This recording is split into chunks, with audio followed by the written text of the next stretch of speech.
예수께서 산에서 내려오시니 수많은 무리가 따르니라.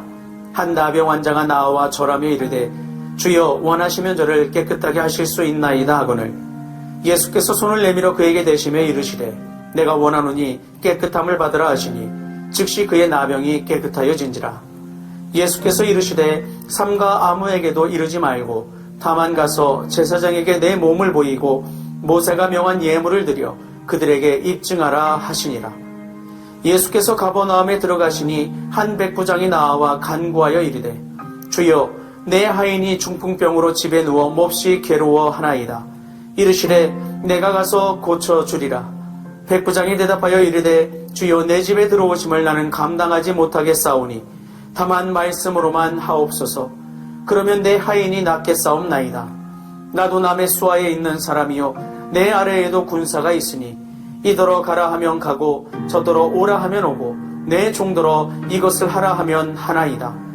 예수께서 들으시고 놀랍게 여겨 따르는 자들에게 이르시되 내가 진실로 너희에게 이르노니 이스라엘 중 아무에게서도 이만한 믿음을 보지 못하였노라. 또 너희에게 이르노니 동서로부터 많은 사람이 이르러 아브라함과 이삭과 야곱과 함께 천국에 앉으려니와 그 나라의 본 자손들은 바깥 어두운 데 쫓겨나 거기서 울며 이를 갈게 되리라. 예수께서 백부장에게 이르시되 가라 내 믿은 대로 될지어다 하시니 그 즉시 하인이 나으니라. 아멘. 안녕하세요. 좋은 아침 좋은 말씀 데이바이블 조용재 목사입니다. 보통 사회에서 독실한 기독교인이다 라고 말할 때 그 초점을 어디에 두냐면 그 사람이 교회 다니는 생활을 얼마나 잘 하는가, 모임에 열심히 참여를 하는가, 교회에서 요구하는 어떤 행동들, 활동들, 의무에 적극적으로 동참하는가, 이런 부분들을 판단에 잣대로 둘 때가 많습니다. 그런데 성경에서는 그렇게 말하고 있지 않죠. 그럼 만일 성경에서도 사회랑 똑같은 잣대로 사람들을 평가한다면 바리새인들은 큰 칭찬을 받았어야 했습니다. 그런데 그렇지 못했잖아요. 그래서 오늘 우리는 믿음에 대해서 한번 성경적으로 깊이 쏟고할 필요가 있습니다. 왜냐하면 하나님은 그 믿음 안에서 역사하시는 분이기 때문입니다. 정말 우리가 하나님과 동행하면서 믿음의 역사를 이루길 원한다면 오늘 이 본문을 깊이 들여다보면서 하나님께서 기다리시고 또 하나님이 기뻐하시는 믿음이 무엇인지 그 믿음의 한 단면을 우리가 제대로 보고 배울 수 있는 시간을 가질 수 있어야 됩니다. 이런 마음으로 우리가 본문을 함께 들여다볼 수 있었으면 좋겠는데요. 본문을 보게 되면 두 사람이 나오는 것을 보게 됩니다. 나병 환자와 그리고 백부장이죠. 그런데 이 두 사람에게는 큰 공통점이 있어요. 그게 뭐냐면 당대 유대 사회에서는 하나님과 거리가 멀다고 여겨지던 사람들이었다는 겁니다. 한 사람은 질병 때문에 그랬고 한 사람은 혈통 때문에 부정하다 여김을 받았던 사람들이죠. 그런데 흥미로운 점은 이 두 사람이 예수님께 큰 은혜를 얻었다는 거예요. 그리고 그들의 믿음 때문에 이렇게 되었다고 인정을 받았다는 것입니다. 자, 그렇다면 오늘 이것을 통해서 우리가 믿음의 길에 대해서 무엇을 받을 수 있어야 될 것인가? 먼저 나병 환자를 보겠습니다. 당대 나병은 단순한 질병이 아니었죠. 하나님의 저주로 여겨지기도 했고요. 또 죄의 결과로도 해석되게 됐던 것이 바로 이 나병이었습니다. 나병은 특히 전염성이 강한 병으로 여겨졌기 때문에 사회에서 완전히 격리되었었죠.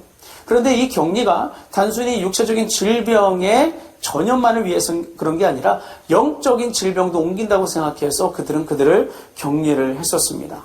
쉽게 말해 소위 사람 취급도 안 했던 그 시대 풍경이 이런 일이었었죠.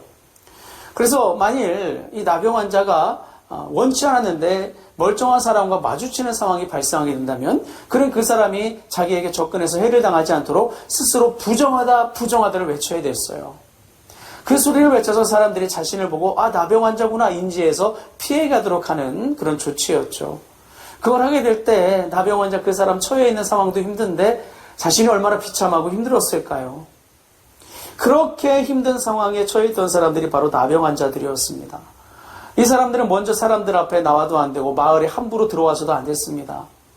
만약 그 규례를 어겼다가는 그에 상응하는 대가를 치러야 됐었어요. 근데 이 사람이 지금 어떻게 해요? 예수님 앞에 나왔습니다. 유대 랍비 앞에 본인이 먼저 나왔습니다. 리스크, 위험을 감수하고 나오게 된 거죠.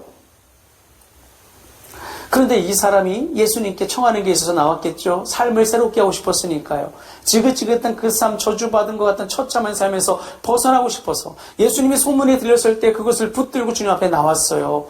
그런데 그런 사람이 이거 아니면 안 된다. 지푸라기라도 잡고 싶은 심정으로 나왔던 그 사람이 주님 앞에 이렇게 요청을 합니다. 주여, 원하시면 저를 깨끗하게 하실 수 있나이다. 뭔가 이상한 거 못 느끼셨나요? 여러분이 만약 절체절명의 순간에 이걸 해결해 줄 수 있는 분을 만났어요. 이분밖에 답이 없어요. 그럼 어떻게 구하시겠습니까? 저를 좀 봐주시고 저를 꼭 해결해 주세요. 하시기 전에는 못 갑니다. 꼭 들어주셔야 됩니다. 그러지 않으시겠어요? 그런데 이 사람 뭐라고 했어요? 원하시면이라고 했어요. 어떤 이유로 그렇게 했는지는 몰라요. 그런데 한 가지 단서 볼 수 있는 건 있어요. 그건 뭐냐면 그가 예수님 앞에 절한 다음에 이 고백을 했어요. 이때 당시에 이 절했다라는 원어를 보게 되면요. 이 절한 것은 상대방의 권위 앞에 완전히 복종하는 태도를 말합니다. 당대 이 절했다라는 단어가 언제 쓰였냐면 신 앞에 경배하기 위해 또 왕 앞에 복종하기 위해 권위자 앞에 순복하기 위해 할 때에 이 단어를 썼어요. 그러니까 어떤 측면이든 이 사람은 예수님께서 이런 권위 있고 능력 있는 분임을 인지하고 나와서 이 행동을 했다는 겁니다. 그러니까 이 사람의 하는 행동은 자신을 낮추어 전인격적으로 복종하는 경배의 행위를 했던 것이죠. 예수님이 신적으로 느꼈는지 아닌지 명확하진 않지만 이런 행동을 했다는 거예요. 그리고 뭐라고 하냐면 원하시면이라고 그래요. 그러니까 이 원하시면의 단어를 쓴 것만으로도 이 사람이 예수님께 어떤 신적 어떤 감각을 받았나 보다, 그 감동을 받았나 보다 이런 생각을 해볼 수는 있습니다. 이 원하시면이라는 단어는요, 사실 이런 말이 숨겨져 있는 거예요. 당신이 해주시면 좋겠지만 원치 않으시면 안 해도 됩니다. 이게 납득이 안 가시죠.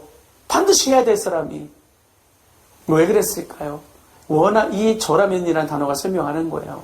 완벽하게 굴복한 거예요. 권위 앞에 순복한 거예요. 당신이 권위자고 그걸 하실 만한 능력이 있는 분인데 당신은 랍비이시고 모든 옳은 길을 보시는 분이니 저를 볼 때 저는 이스라엘에서 부정하던 사람이라고 칭함받고 있는 사람이고 죄를 지어 이렇게 된 사람이니 물론 이것은 당시에 통상적인 개념 안에서 그 사람에게 내재된 개념이겠죠. 저를 죄인이라고 보신다면 안 하셔도 됩니다. 그런데 당신이 원하시면 깨끗하게 해주십시오. 당신에게 모든 결정권을 드리겠습니다. 그랬더니 예수님이 뭐라고 했어요? 내가 원하니 깨끗함을 받으라. 주님의 마음에 정확히 일치됐어요. 주님이 기쁨으로 그 일을 해주셨어요.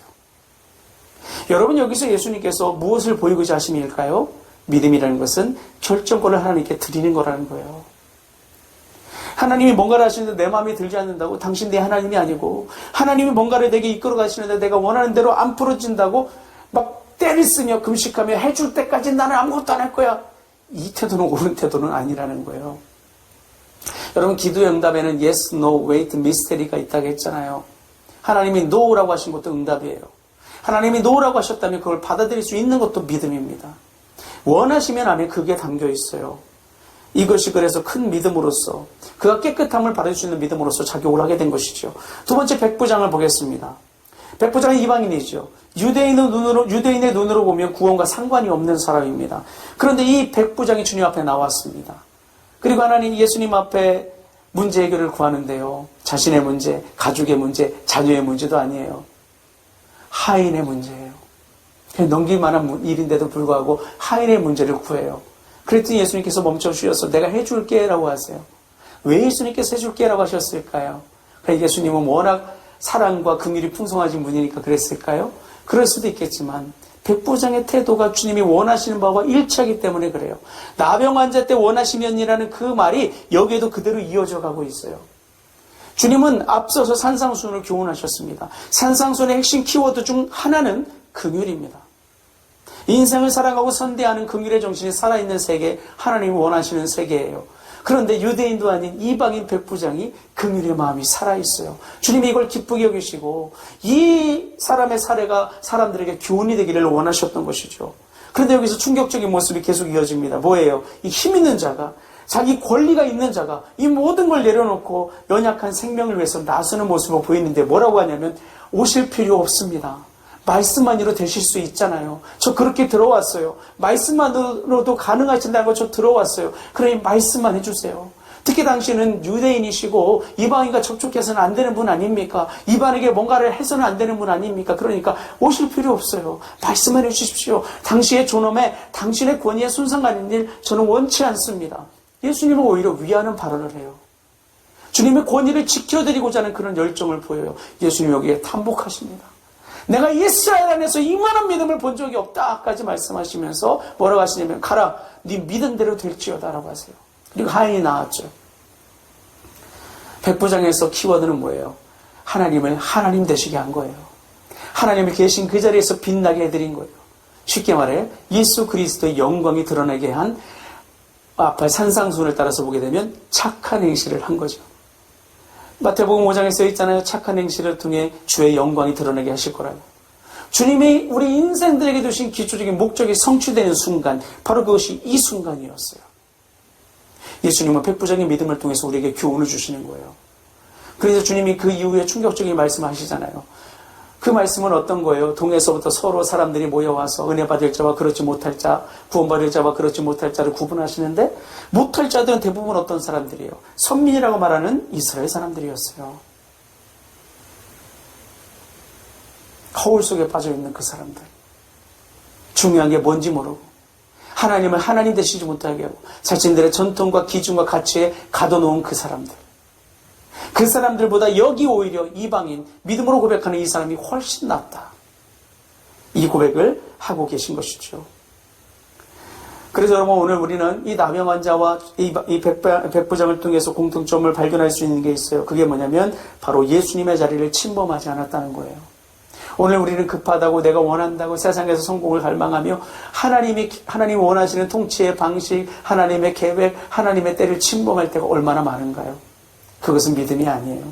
믿음은 하나님의 주권을 인정하는 것이요, 하나님의 권한 안에서 움직이는 것이요, 하나님의 방식을 믿고 순종함으로 저편으로 인도하실 때까지 그 인도하심을 순응함으로 따라가는 게 그게 믿음이에요.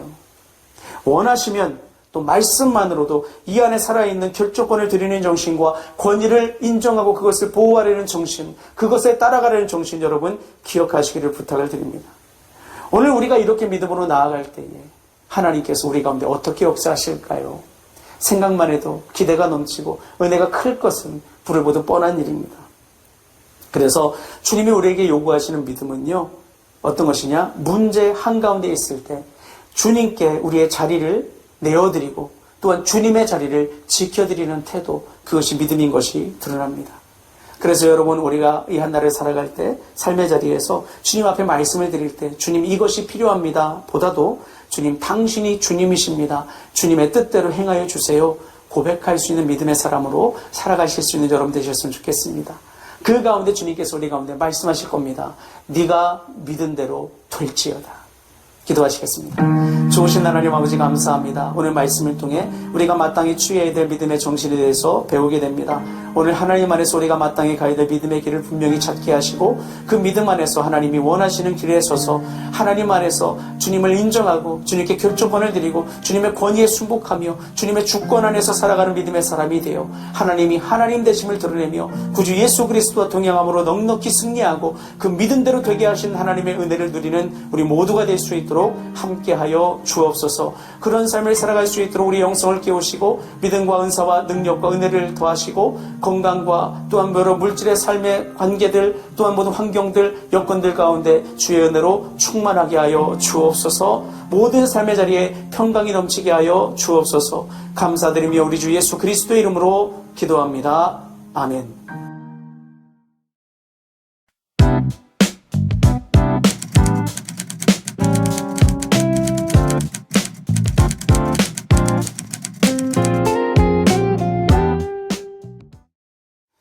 예, 오늘도 우리 주님 안에서 은혜의 길로 행하시는 복되는 날 되시기를 주님의 이름으로 축원합니다. 주님 안에서 사랑합니다. 그리고 축복합니다.